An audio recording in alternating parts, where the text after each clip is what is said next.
Com muito prazer e muita honra que eu recebo o ministro Sérgio Moro para mais uma entrevista da série Neumann Entrevista. Boa tarde, feliz semana, ministro Sérgio Moro. Tudo bem, senhor Neumann? Boa semana. Prazer falar com o senhor pessoalmente. Eu sempre leio os seus textos.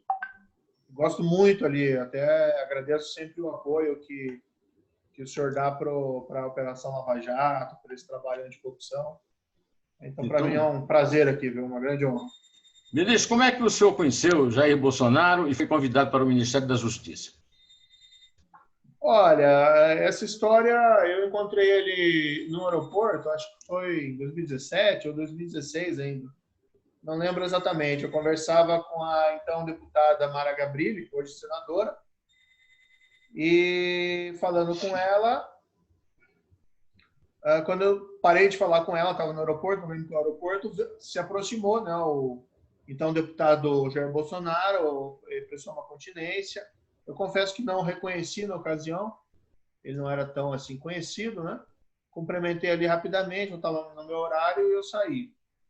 Aí vi depois que filmaram e algumas pessoas fizeram um pouco caso dele, no sentido de que eu teria eventualmente menosprezado, né? Mas na verdade eu não reconheci, eu cumprimentei, mas eu estava no meu horário.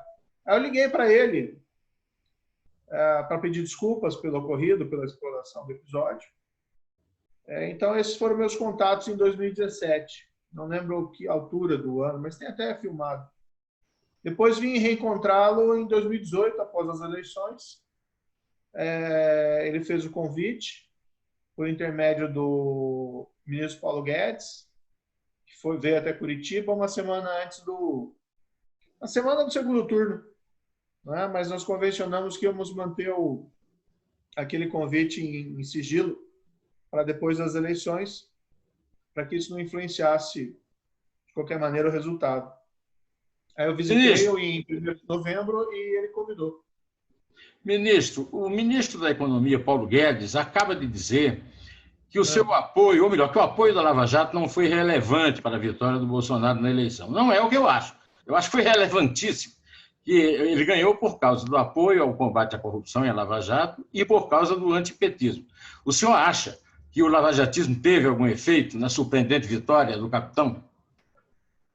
Acho que a Lava Jato veio lá desde 2014 e foi uma operação, uma investigação sem precedentes, revelou as entranhas da corrupção no Brasil, como a coisa pública tinha se deteriorado. Isso acabou favorecendo o surgimento de um outsider na eleição, como o Jair Bolsonaro. Agora, isso não foi nada intencional da operação. Né? A operação, a gente fez... Eu fiz o meu trabalho como juiz, os procuradores igualmente, a polícia igualmente. E, no entanto, a política tradicional ficou um pouco manchada, dada o nível de envolvimento e a quantidade de pessoas envolvidas na prática de corrupção. Então, nessa perspectiva, sim, a Lava Jato acabou favorecendo, sem que houvesse qualquer intencionalidade, o surgimento de alguém que se dizia antissistema, como o presidente Jair Bolsonaro. Mas nada disso foi planejado, né? Nós nunca planejamos qualquer resultado. O senador Renan Calheiros, que é o típico político tradicional e alvo da Lava Jato, e que serviu aos governos Collor, Fernando Henrique, Lula, Dilma e Temer, disse ao William Vac na CNN que o grande legado de Bolsonaro é a extinção da Lava Jato com a transferência do COAF, a interrupção das investigações da Receita, a nomeação de Augusto Aras para a Procuradoria-Geral da República e a sua demissão. O que o senhor achou dessa declaração de Renan Calheiros? Primeiro, a Lava Jato vai morrer ou morreu? O Bolsonaro pode se jactar de ter assassinado a Lava Jato? Bem, essa é uma pergunta complicada. A Lava Jato, ela, no fundo, representa uma investigação e esse movimento anticorrupção, que iniciado aqui no Brasil a partir de 2014, se espalhou em toda a América Latina. Até, em alguns casos, por influência cultural, em outros casos, até por compartilhamento de provas que nós fizemos aqui de empresas brasileiras que subornavam no estrangeiro. Então, países como Colômbia, Peru, México, Argentina, Equador, Panamá, todos eles tiveram influência, né, da Lava Jato. Então, a Lava Jato é uma investigação que vai ter começo, meio e fim. Ela ainda persiste, continua. Talvez tenha passado, provavelmente passou o seu auge. Agora, a grande questão é o movimento anticorrupção no Brasil. Ele permanece, no momento, ele está sofrendo uma série de reveses, porque o apoio a ele é minoritário, especialmente, inclusive, no Executivo, que deveria ser o principal interessado em dar impulso a esse movimento anticorrupção. Mas, aparentemente, não é isso que ocorre. Eu ouvi essa frase do senador Renan Calheiros, lamentei, não é? Porque as pessoas... primeiro, ninguém é a favor da corrupção, né? Pode ser. Dois, a corrupção ela enfraquece a nossa economia, né? Deixa os custos de transação mais caros aqui no Brasil, afugenta investidores, determina aí alocação ruim dos recursos públicos, às vezes em obras que não precisam, obras superfaturadas, e ela acaba, em certo nível, como foi o caso da Lava Jato, afetando até os pilares da democracia. A democracia é baseada em confiança. Então, esse enfraquecimento hoje do combate à corrupção vai gerar o quê? Desconfiança. E se esse instrumental, né? Se esse instrumental que veio com a Lava Jato, se esse impulso anticorrupção que veio com a Lava Jato, se esse instrumental for destruído, né, ou enfraquecido, ou tornado ineficiente, como aparentemente é o propósito de muitos, a corrupção vai voltar. Ela vem invisível num primeiro momento e ela vai se espalhando. Nós somos um misto de vício e de virtudes. Muita gente não se corrompe em qualquer circunstância. Agora, corrupção é um crime, o pessoal diz, né, é um crime racional. Envolve risco e oportunidade. Se o risco diminui, enfraquecendo os mecanismos de prevenção e repressão, e se as oportunidades aumentam, como se verifica a volta de algumas práticas políticas questionáveis, nós estamos aí contratando a prazo a volta da corrupção. Talvez não no mesmo nível do passado, mas estamos aí correndo riscos desnecessários de que ela volte e volte intensa. Mas espero que não. Se é que ela já não está presente, nós não estamos vendo, né? Isso é muito difícil porque faz parte daquela cifra negra. Não conseguimos dimensionar totalmente isso até que aqueles casos apareçam. Então, é totalmente equivocada essa ideia de combater a Lava Jato. A Lava Jato é o nome de uma operação policial. Combater moinho de vento, isso. O que nós temos, e nós não podemos concordar de maneira nenhuma, em desmantelar o movimento anticorrupção que tornou o Brasil elogiado no mundo inteiro. Muita desfaçatez de parcela da nossa classe política esse tipo de crítica. Ô, ministro, uma das pessoas que eu ouvi aqui, o senhor conhece, o senhor deve ter até conhecido pessoalmente lá em Brasília, é a ex-corregedora nacional de Justiça, a ministra Eliana Calmon. Na entrevista que ela me deu, como essa que o senhor está me dando, o senhor pode até ter visto, que o senhor recebe, eu lhe mando, né?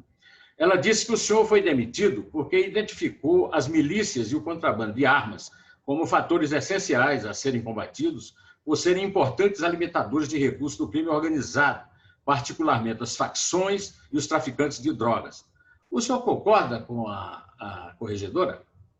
Olha, eu gosto muito da ministra Eliana Calmon. Eu, na verdade, saí do governo e acho que esse episódio já foi explorado assim bastante à exaustão. Eu gostaria de olhar para o futuro, para o presente e para o futuro. Eu, sinceramente, não quero ficar remoendo essa minha saída. Houve ali divergências que tornaram inviável a minha permanência.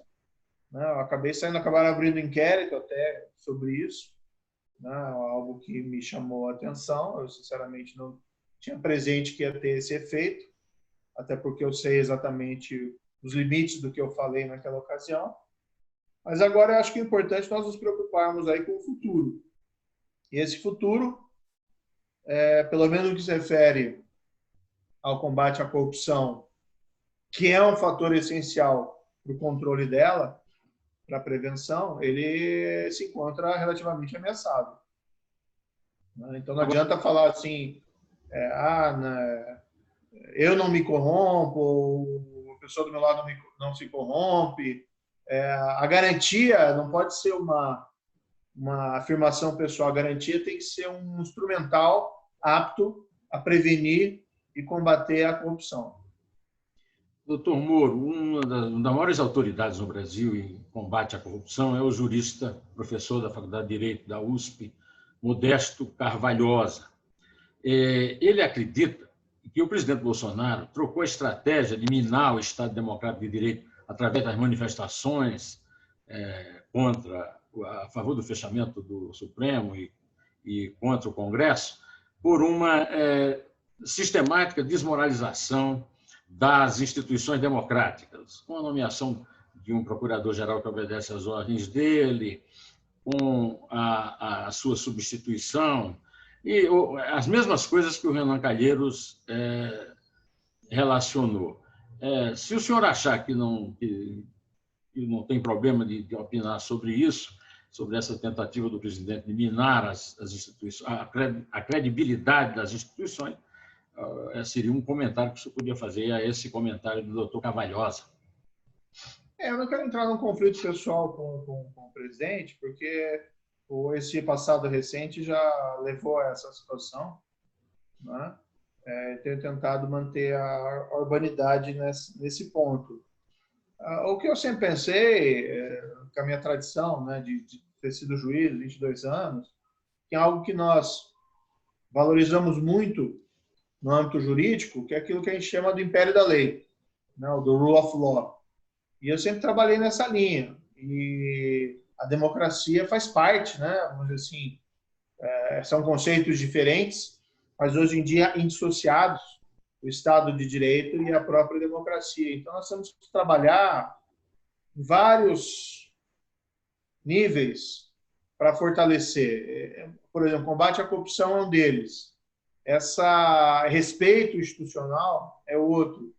Essa questão também relacionada à tolerância, né? Então, nós pensamos muito em democracia como sendo algo limitado a termos eleições livres e periódicas, né? Poder instituir nossos governantes sem derramamento de sangue, que é uma noção assim bastante cética da própria democracia. Mas eu acho que o cerne da democracia sempre foi tolerância.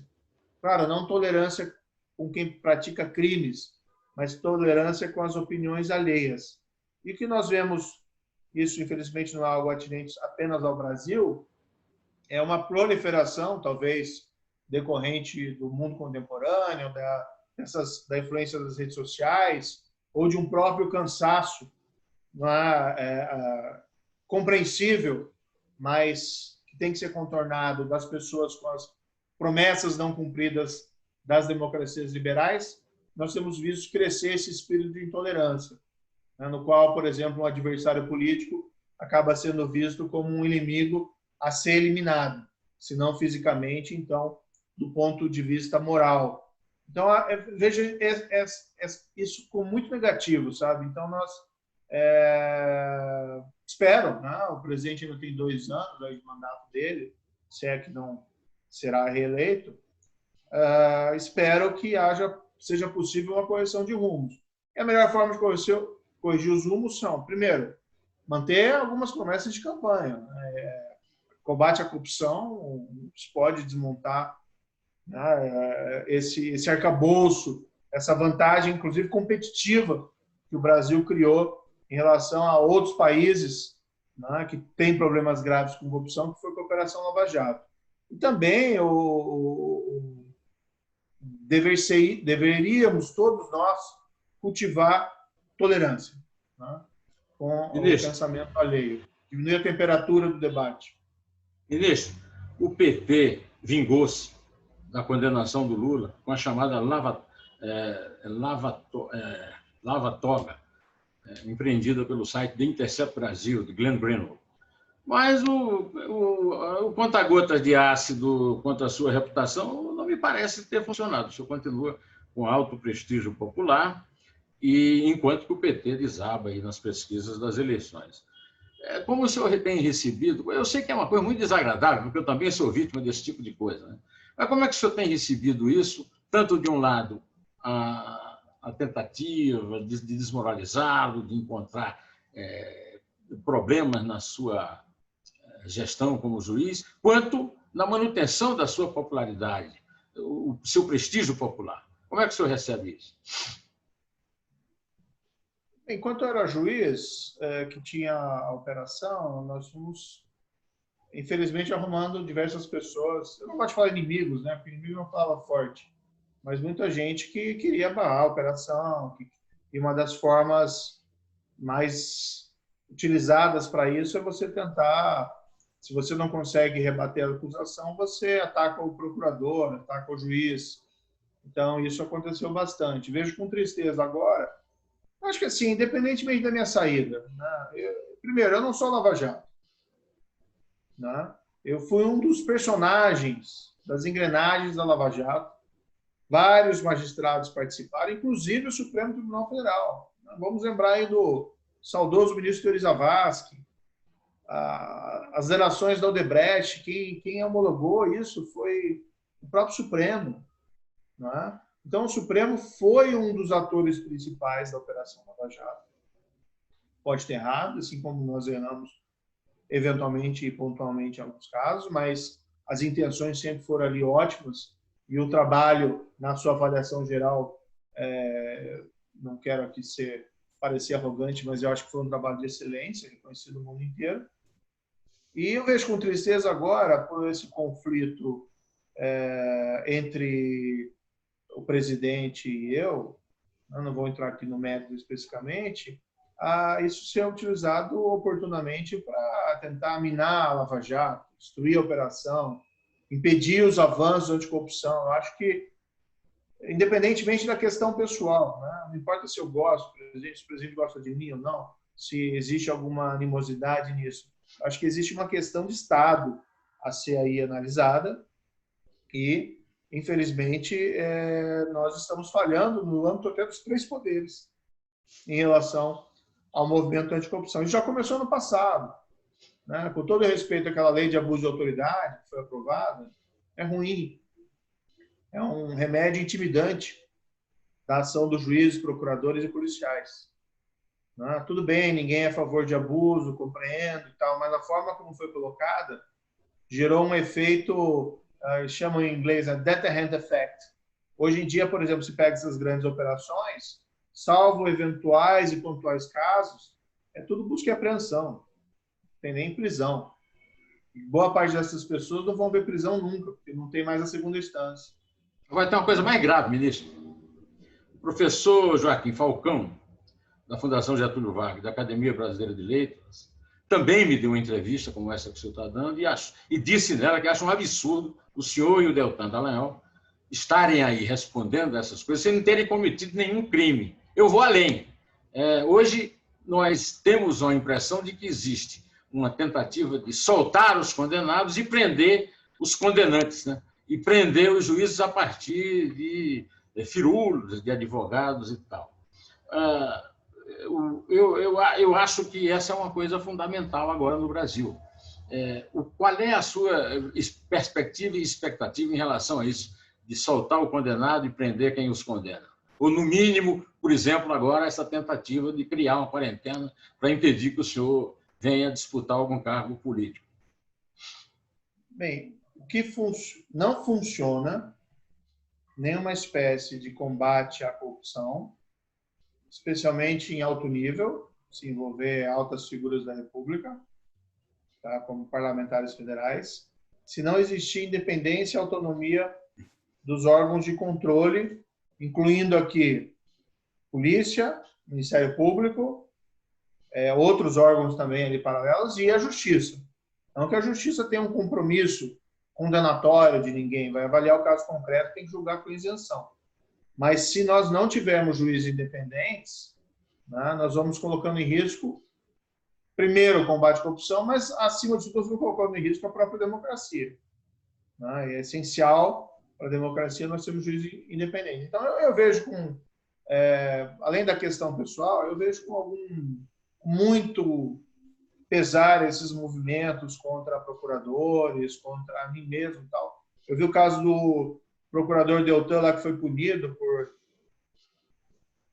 bobagem, por uma coisa assim, o que revela esse sentimento de animosidade. E, claro, que ninguém está acima da lei, pode ser punido, tal, etc. Agora falam lá que vão anular, eventualmente, a condenação do ex-presidente Lula. Não sei se vão ou não vão.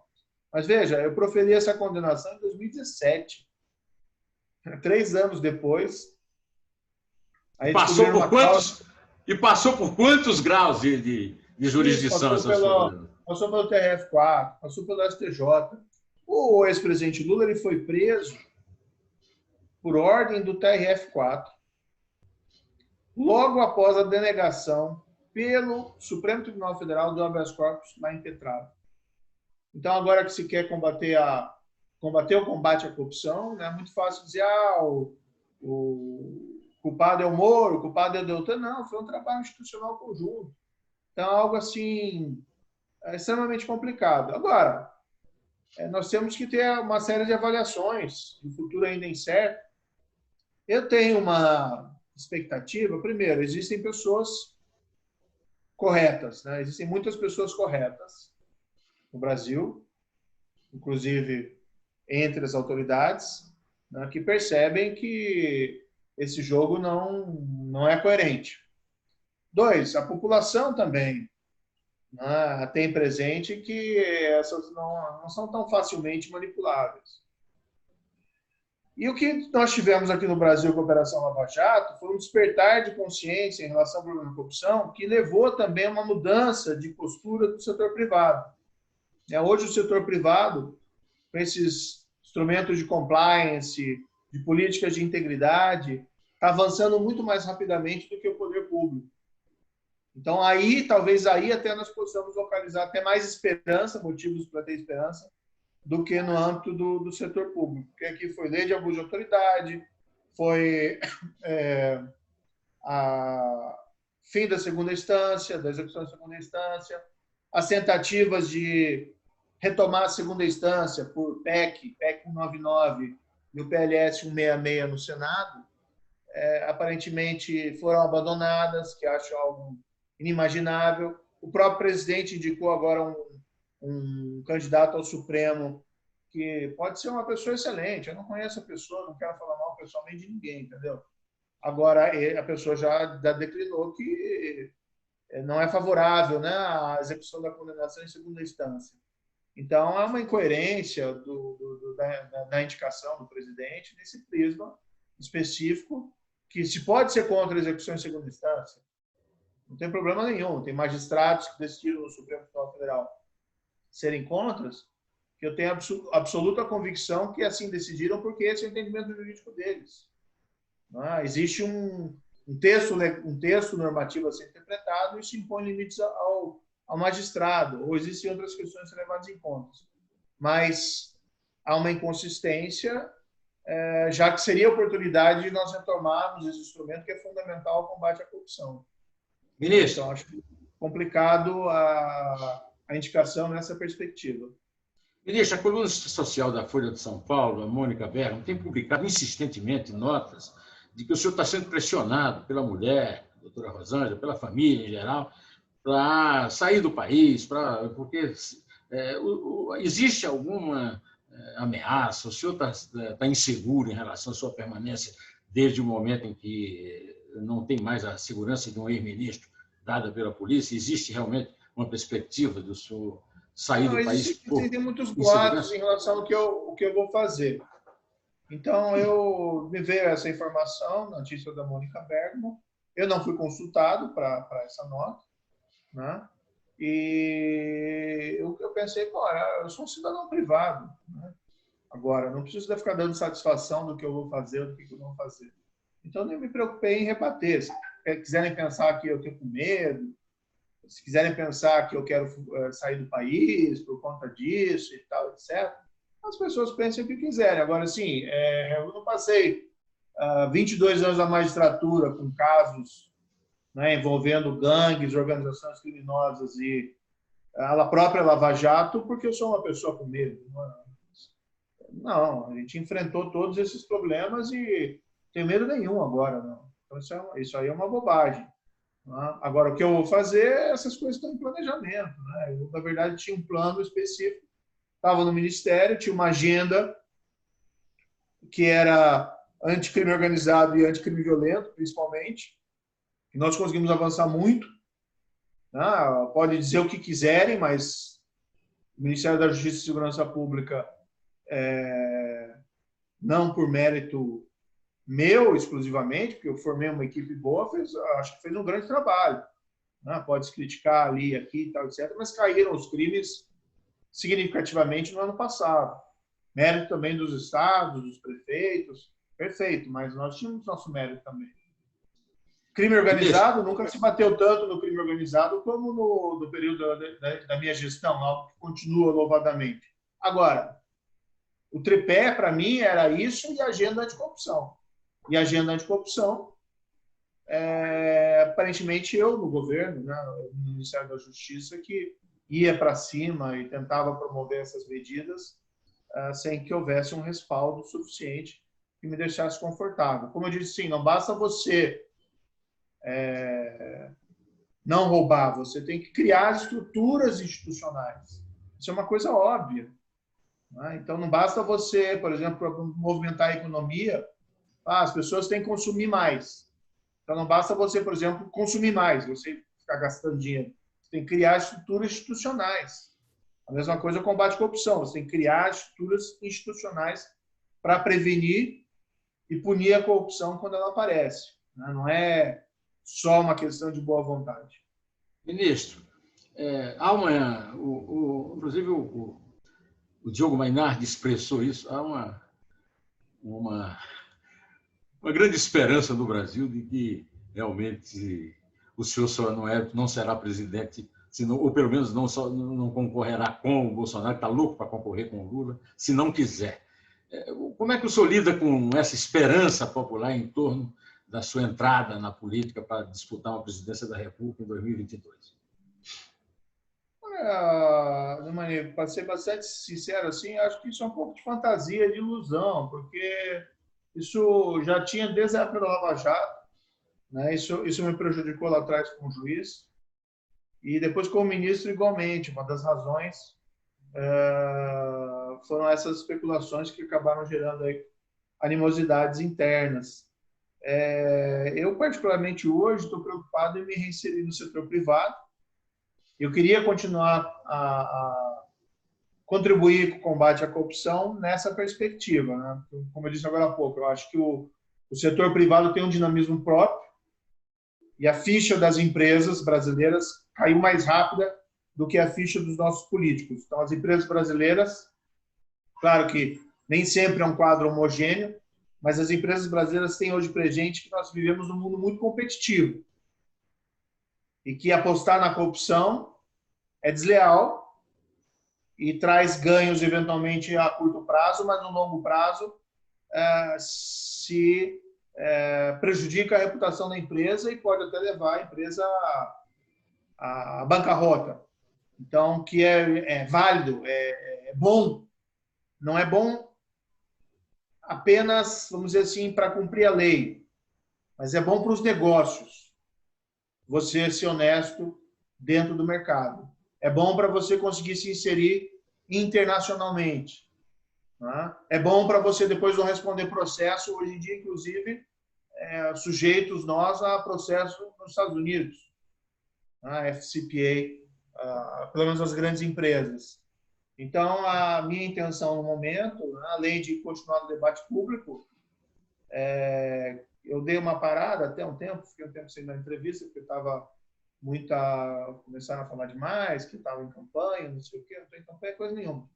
Mas daí vim aqui e tal, né, até o convite, aí tem um jornalista que eu respeito muito, Obrigado. Mas para deixar claro essa situação, eu estou preocupado com o momento presente e o futuro próximo, né?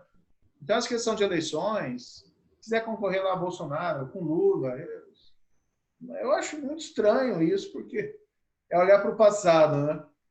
Principalmente a questão do ex-presidente. Então, vamos falar no futuro aqui, ministro.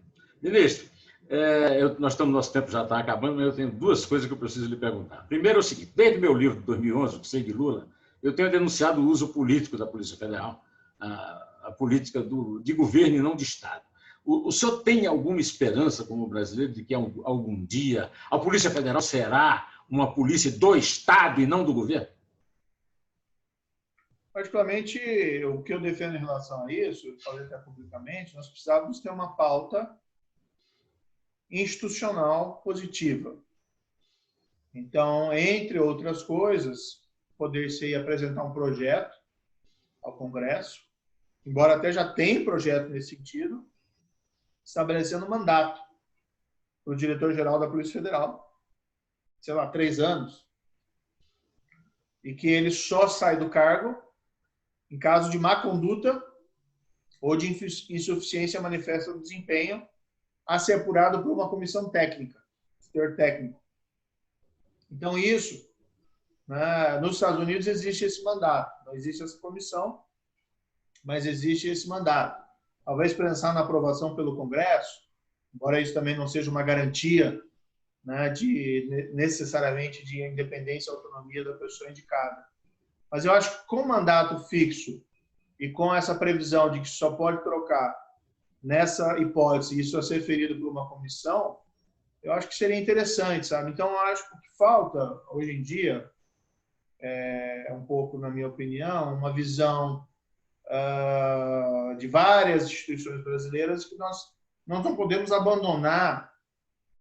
Não é só a questão da corrupção, nós não podemos abandonar o aperfeiçoamento institucional do país. Se falou muito no governo passado, né, sobre, por exemplo, se falava durante a Lava Jato sobre voto distrital, se falava muito sobre mudanças na forma de governança pública. Tivemos até alguns avanços. Em 2016 teve a lei das estatais, né, durante o governo Temer, que foi um avanço positivo.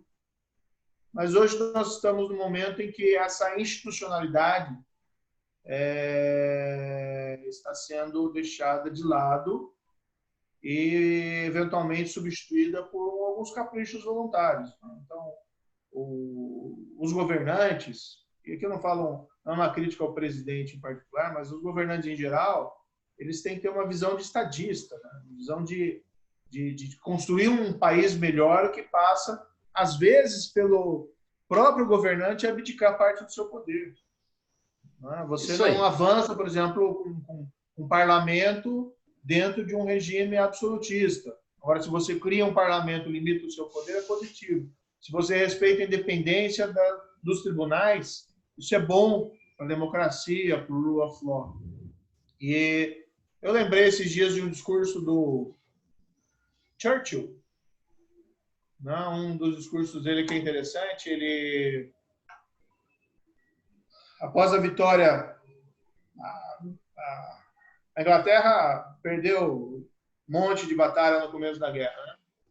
Então, saco de pancada dos nazistas, aí teve a batalha da Inglaterra, a retirada de Dunkirk, que foram pontos positivos, mas ainda não era iniciativa, era defesa.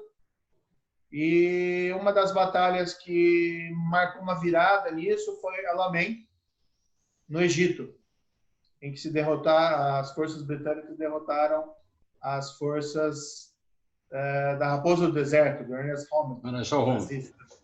Ele faz um discurso naquela ocasião que, olha, isso sobre essa batalha, né? Esse não é o fim. E a gente não sabe se isso é o começo do fim ou o fim do começo.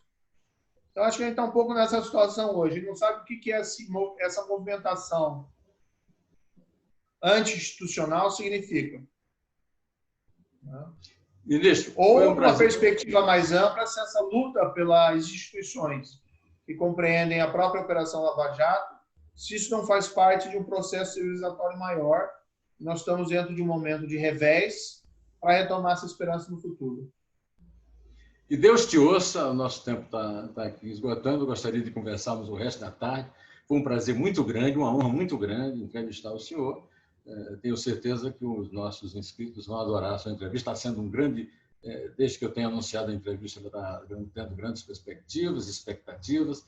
Como encerro desejando uma boa tarde, um bom fim de semana para o senhor, uma boa semana, e que o nosso Brasil tenha no futuro alguém que, como o Xoxo, lance essa diferença entre o fim do começo e o começo do fim. Tá bom. Obrigado, então, mais uma vez.